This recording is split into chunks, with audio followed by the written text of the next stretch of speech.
Chapter 5, Arthur's Good Idea. Let's get this on the screen. For a while, Stanley Lambchop was a famous name. Everywhere that Stanley went, people stared and pointed at him. He could hear them whisper, "Over there, Agnes, over there. That must be Stanley Lambchop, the one that caught the sneak thieves," and things like that. But after a few weeks, the whispering and the staring stopped. People had other things to think about. Stanley did not mind. Being famous had been fun, but enough was enough. Then came a further change, and it was not a pleasant one. People began to laugh and make fun of him as he passed by. "Hello, super skinny," they would shout, and even ruder things about the way he looked. Stanley told his parents how he felt. "It's the other kids I mostly mind," he said. "They don't like me anymore because I'm different. Flat." "Shame on them," Miss Lambchop said. "It is wrong to dislike people for their shapes, or their religion, for that matter, or the color of their skin." "I know," Stanley said. "Only maybe it's impossible for everybody to like everybody." "Perhaps," said Miss Lambchop, "but they can try." Later that night, Arthur Lambchop was woken by the sound of crying. In the darkness, he crept across the room and knelt by Stanley's bed. "Are you okay?" he said. "Go away," Stanley said.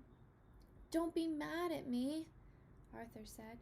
"You're still mad because I let you get tangled the day you were my kite, I guess." "Skip it, will you?" Stanley said. "I'm not mad. Go away." "Please, let's be friends." Arthur couldn't help crying a little too. "Oh, Stanley," he said. "Please tell me what's wrong." Stanley waited for a long time before he spoke. "The thing is," he said, "I'm just not happy anymore. I'm tired of being flat. I want to be a regular shape again like other people. But I'll have to go on being flat forever. It makes me sick." "Oh, Stanley," Arthur said. He dried his tear on a corner of Stanley's sheet and could think of nothing more to say. "Don't talk about what I just said."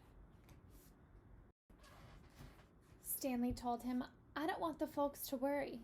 That will only make it worse." "You're brave," Arthur said. "You really are." But he took hold of Stanley's hand. The two brothers sat together in the darkness, being friends. They were both sad, but each one felt a little better than he had before. And then, suddenly, though he was not even trying to think, Arthur had an idea. He jumped up and turned on the light and ran to the big storage box where toys and things were kept. He began to rummage in the box. Stanley sat up in bed to watch. Arthur flung aside a football and some lead soldiers and an airplane models and lots of wooden blocks. And then he said, "Aha!" He found what he wanted. An old bicycle pump.